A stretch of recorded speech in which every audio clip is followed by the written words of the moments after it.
नमस्ते दोस्त, आपके चैनल पर आपका स्वागत है। आज हम मुंशी प्रेमचंद जी की कहानी नमक का दारोगा सुनेंगे। तो चलिए वीडियो शुरू करते हैं। जब नमक का नया विभाग बना और ईश्वर प्रदत्त वस्तु के व्यवहार करने का निषेध हो गया तो लोग चोरी छिपे इसका व्यापार करने लगे। अनेक प्रकार के छल प्रपंचों का सूत्रपात हुआ। कोई घूस से काम निकालता था, कोई चालाकी से। अधिकारियों के पौ 12 थे। पटवारीगिरी का सर्वसम्मानित पद छोड़कर लोग इस विभाग की बरकंदाजी करते थे। इसके दारोगा पद के लिए तो वकीलों का भी जी ललचाता था। यह वो समय था जब अंग्रेजी शिक्षा और ईसाई मत को लोग एक ही वस्तु समझते थे। फारसी का प्राबल्य था।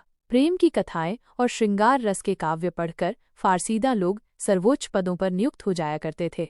मुंशी वंशीधर भी जुलेखा की विरह कथा समाप्त करके सीरी और फरहाद के प्रेम वृत्तांत को, नल और नील की लड़ाई और अमेरिका के आविष्कार से अधिक महत्व की बातें समझते हुए रोजगार की खोज में निकले।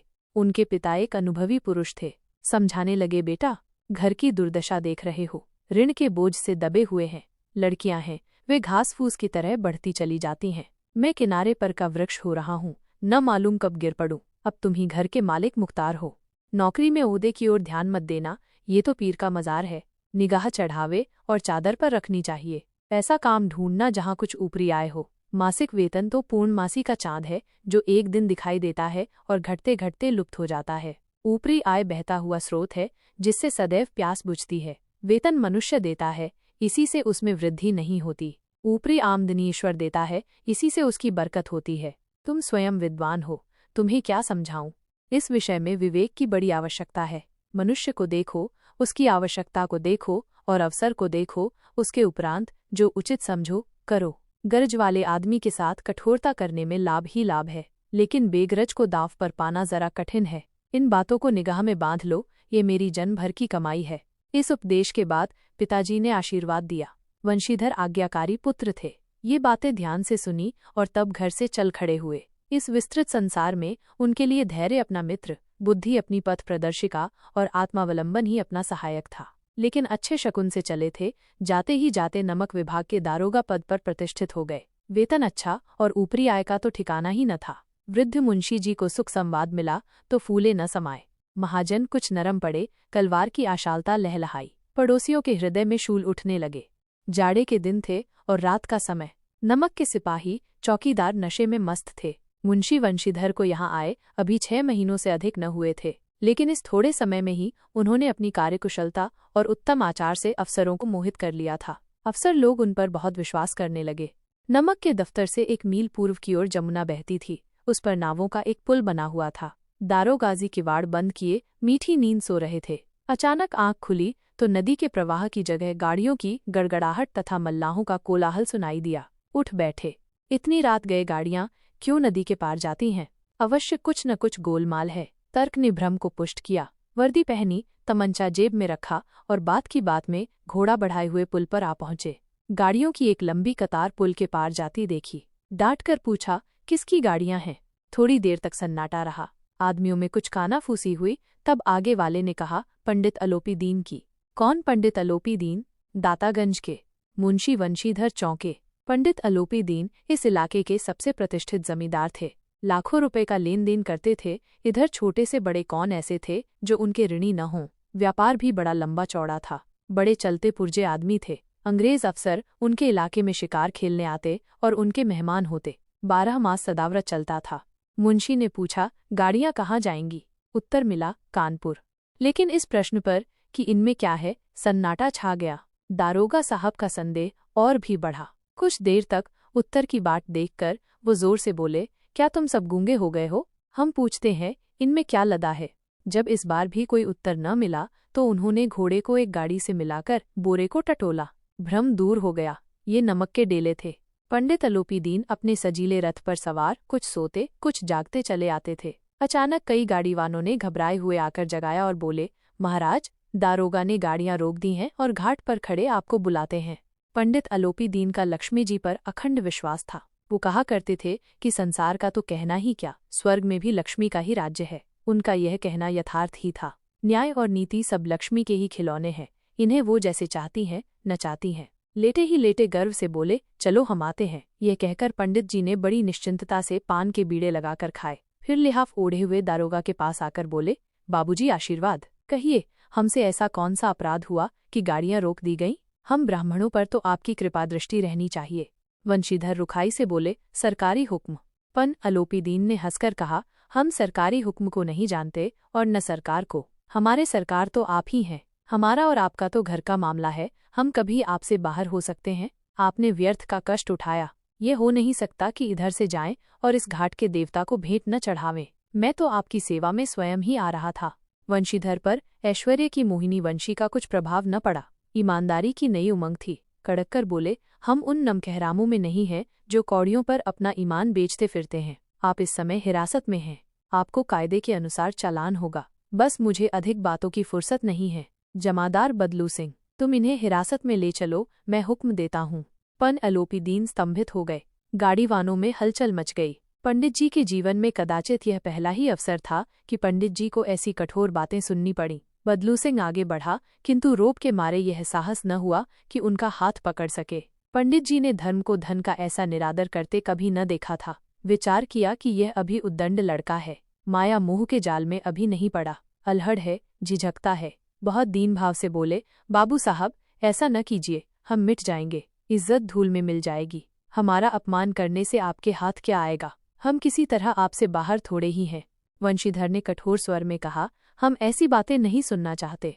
अलोपीदीन ने जिस सहारे को चट्टान समझ रखा था वो पैरों के नीचे खिसकता हुआ मालूम हुआ। स्वाभिमान और धन ऐश्वर्य की कड़ी चोट लगी, किंतु अभी तक धन की सांख्यिक शक्ति का पूरा भरोसा था। अपने मुख्तार से बोले, लालाजी, 1000 के नोट बाबू साहब की भेंट करो, आप इस समय भूखे सिंह हो रहे हैं। वंशीधर ने गर्म होकर कहा, 1000 नहीं, 1,00,000 भी मुझे सच्चे मार्ग से नहीं हटा सकते। धर्म की इस बुद्धिहीन दृढ़ता और देव दुर्लभ त्याग पर मन बहुत झुंझलाया। अब दोनों शक्तियों में संग्राम होने लगा। धन ने उछल उछल कर आक्रमण करने शुरू किए। 1 से 5, 5 से 10, 10 से 15 और 15 से 20,000 तक नौबत पहुंची, किंतु धर्म अलौकिक वीरता के साथ बहुसंख्यक सेना के सम्मुख अकेला पर्वत की भांति अटल अविचलित खड़ा था। अलोपीदीन निराश होकर बोले, अब इससे अधिक मेरा साहस नहीं, आगे आपको अधिकार है। वंशीधर ने अपने जमादार को ललकारा। बदलू सिंह मन में दारोगाजी को गालियां देता हुआ पंडित अलोपीदीन की ओर बढ़ा। पंडित जी घबराकर 2-3 कदम पीछे हट गए। अत्यंत दीनता से बोले, बाबू साहब, ईश्वर के लिए मुझ पर दया कीजिए, मैं 25,000 पर निपटारा करने को तैयार हूँ। असंभव बात है। 30,000 पर? किसी तरह भी संभव नहीं। क्या 40,000 पर भी नहीं? 40,000 नहीं, 40 लाख पर भी असंभव है। बदलू सिंह, इस आदमी को हिरासत में ले लो। अब मैं एक शब्द भी नहीं सुनना चाहता। धर्म ने धन को पैरों तले कुचल डाला। अलोपीदीन ने एक हृष्ट-पुष्ट मनुष्य को हथकड़ियां लिए हुए अपनी तरफ आते देखा। चारों ओर निराश और कातर दृष्टि से देखने लगे। इसके बाद मूर्छित होकर गिर पड़े। दुनिया सोती थी, पर दुनिया की जीभ जागती थी। सवेरे देखिए तो बालक वृद्ध सबके मुंह से यही बात सुनाई देती थी। जिसे देखिए वही पंडित जी के इस व्यवहार पर टीका टिप्पणी कर रहा था। निंदा की बौछारें हो रही थीं। मानो संसार से अब पापी का पाप कट गया। पानी को दूध के नाम से बेचने वाला ग्वाला, कल्पित रोजनामचे भरने वाले अधिकारी वर्ग, रेल में बिना टिकट सफर करने वाले बाबू लोग, जाली दस्तावेज बनाने वाले सेठ और साकार, ये सबके सब देवताओं की भांति गर्दनें चला रहे थे। जब दूसरे दिन पंडित अलोपीदीन अभियुक्त होकर कांस्टेबलों के साथ, हाथों में हथकड़ियां, हृदय में ग्लानि और शोभ भरे, लज्जा से गर्दन झुकाए अदालत की तरफ चले तो सारे शहर में हलचल मच गई। मेलों में कदाचित आंखें इतनी व्यग्र न होती होंगी। भीड़ के मारे छत और दीवार में कोई भेद न रहा, किंतु अदालत में पहुंचने की देर थी। पन अलोपीदीन इस अगाध वन के सिंह थे। अधिकारी वर्ग उनके भक्त, अमले उनके सेवक, वकील मुख्तार उनके आज्ञा पालक और अर्दली, चपरासी तथा चौकीदार तो उनके बिना मूल के गुलाम थे। उन्हें देखते ही लोग चारों तरफ से दौड़े। सभी लोग विस्मित हो रहे थे, इसलिए नहीं कि अलोपीदीन ने ये कर्म किया, बल्कि इसलिए कि वो कानून के पंजे में कैसे आए। ऐसा मनुष्य जिसके पास असाध्य साधन करने वाला धन और अनन्य वाचालता हो, वो क्यों कानून के पंजे में आए? प्रत्येक मनुष्य उनसे सहानुभूति प्रकट करता था। बड़ी तत्परता से इस आक्रमण को रोकने के निमित्त वकीलों की एक सेना तैयार की गई। न्याय के मैदान में धर्म और धन में युद्ध ठन गया। वंशीधर चुपचाप खड़े थे। उनके पास सत्य के सिवा न कोई बल था, न स्पष्ट भाषण के अतिरिक्त कोई शस्त्र। गवाह थे, किंतु लोभ से डांवाडोल। यहाँ तक कि मुंशी जी को न्याय भी अपनी ओर कुछ खिंचा हुआ दीख पड़ता था। वह न्याय का दरबार था, परंतु उसके कर्मचारियों पर पक्षपात का नशा छाया हुआ था। किंतु पक्षपात और न्याय का क्या मेल? जहाँ पक्षपात हो वहाँ न्याय की कल्पना नहीं की जा सकती। मुकदमा शीघ्र ही समाप्त हो गया।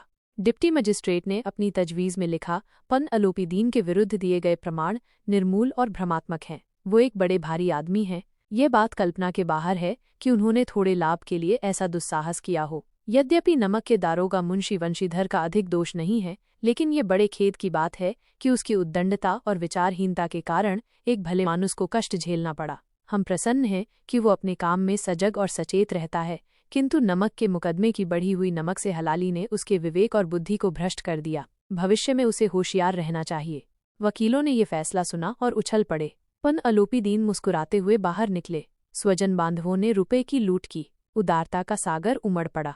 उसकी लहरों ने अदालत की नींव तक हिला दी। जब वंशीधर बाहर निकले तो चारों ओर उनके ऊपर व्यंग्य बाणों की वर्षा होने लगी। चपरासियों ने झुक झुककर सलाम किए, किंतु इस समय एक कटु वाक्य, एक एक संकेत उनकी गर्वाग्नि को प्रज्वलित कर रहा था।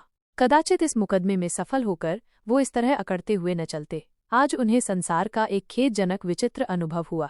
न्याय और विद्वत्ता, लंबी चौड़ी उपाधियां, बड़ी बड़ी दाढ़ियां, ढीले चोगे, एक भी सच्चे आदर का पात्र नहीं है।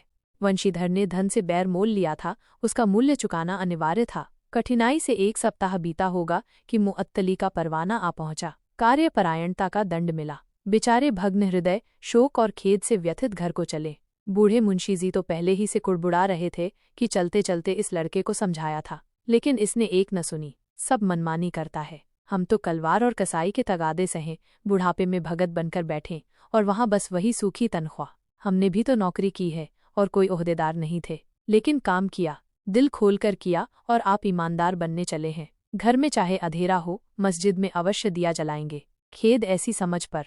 पढ़ना लिखना सब अकारथ गया। इसके थोड़े ही दिनों बाद जब मुंशी वंशीधर इस दुरावस्था में घर पहुंचे और बूढ़े पिताजी ने समाचार सुना तो सिर पीट लिया। बोले, जी चाहता है कि तुम्हारा और अपना सिर फोड़ लूं। बहुत देर तक पछताकर हाथ मलते रहे। क्रोध में कुछ कठोर बातें भी कहीं, और यदि वंशीधर वहां से टल न जाता तो अवश्य ही ये क्रोध विकट रूप धारण करता। वृद्ध माता को भी दुख हुआ। जगन्नाथ और रामेश्वर यात्रा की कामनाएं मिट्टी में मिल गईं। पत्नी ने कई दिनों तक सीधे मुंह बात तक नहीं की। इसी प्रकार 1 सप्ताह बीत गया। सांझ का समय था। बूढ़े मुंशी जी बैठे बैठे राम नाम की माला जप रहे थे। इसी समय उनके द्वार पर सजा हुआ रथ आकर रुका। हरे और गुलाबी पर्दे, पछहिए बैलों की जोड़ी, उनकी गर्दन में नीले धागे, सींग पीतल से जड़े हुए। कई नौकर लाठियां कंधों पर रखे साथ थे। मुंशी जी अगवानी को दौड़े। देखा तो पंडित अलोपीदीन हैं।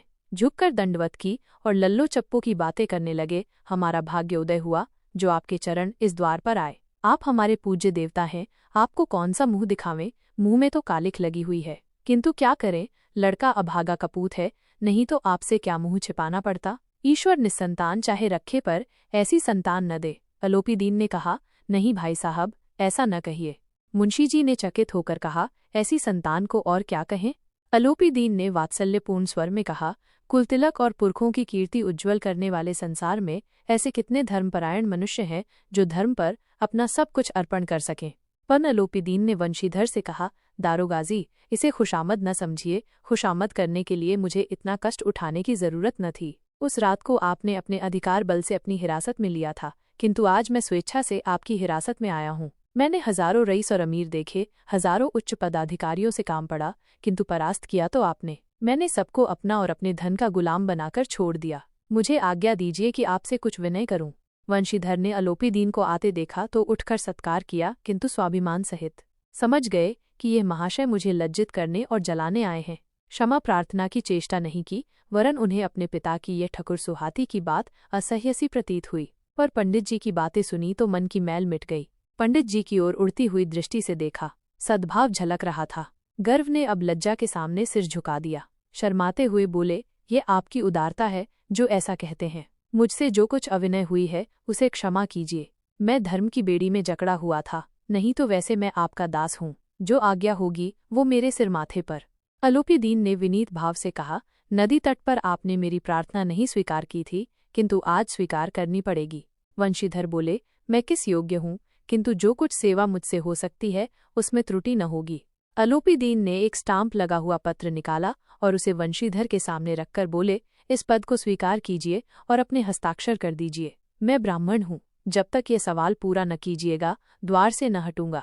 मुंशी वंशीधर ने उस कागज को पढ़ा तो कृतज्ञता से आंखों में आंसू भर आए। पन अलोपीदीन ने उनको अपनी सारी जायदाद का स्थायी मैनेजर नियुक्त किया था। 6,000 वार्षिक वेतन के अतिरिक्त रोजाना खर्च अलग, सवारी के लिए घोड़ा, रहने को बंगला, नौकर चाकर मुफ्त। कंपित स्वर में बोले, पंडित जी, मुझमें इतनी सामर्थ्य नहीं है कि आपकी उदारता की प्रशंसा कर सकूं, किंतु ऐसे उच्च पद के योग्य नहीं हूं। अलोपीदीन हंसकर बोले, मुझे इस समय एक अयोग्य मनुष्य की ही जरूरत है। वंशीधर ने गंभीर भाव से कहा, यो मैं आपका दास हूँ। आप जैसे कीर्तिवान सज्जन पुरुष की सेवा करना मेरे लिए सौभाग्य की बात है, किंतु मुझमें न विद्या है, न बुद्धि, न वह स्वभाव जो इन त्रुटियों की पूर्ति कर देता है। ऐसे महान कार्य के लिए एक बड़े मर्मज्ञ अनुभवी मनुष्य की जरूरत है। अलोपीदीन ने कलमदान से कलम निकाली और उसे वंशीधर के हाथ में देकर बोले, न मुझे विद्वत्ता की चाह है, न अनुभव की, न मर्मज्ञता की, न कार्यकुशलता की। इन गुणों के महत्व को खूब पा चुका हूँ। अब सौभाग्य और सुअवसर ने मुझे वो मोती दे दिया जिसके सामने योग्यता और विद्वत्ता की चमक फीकी पड़ जाती है। यह कलम लीजिए, अधिक सोच विचार न कीजिए, दस्तखत कर दीजिए। परमात्मा से यही प्रार्थना है कि वो आपको सदैव वही नदी के किनारे वाला बेमुरौवत, उद्दंड, कठोर परंतु धर्मनिष्ठ दारोगा बनाए रखे। वंशीधर की आंखें डबडबा आईं। हृदय के संकुचित पात्र में इतना एहसान न समा सका। एक बार फिर पंडित जी की ओर भक्ति और श्रद्धा की दृष्टि से देखा और कांपते हुए हाथ से मैनेजरी के कागज पर हस्ताक्षर कर दिए। अलोपीदीन ने प्रफुल्लित होकर उन्हें गले लगा लिया।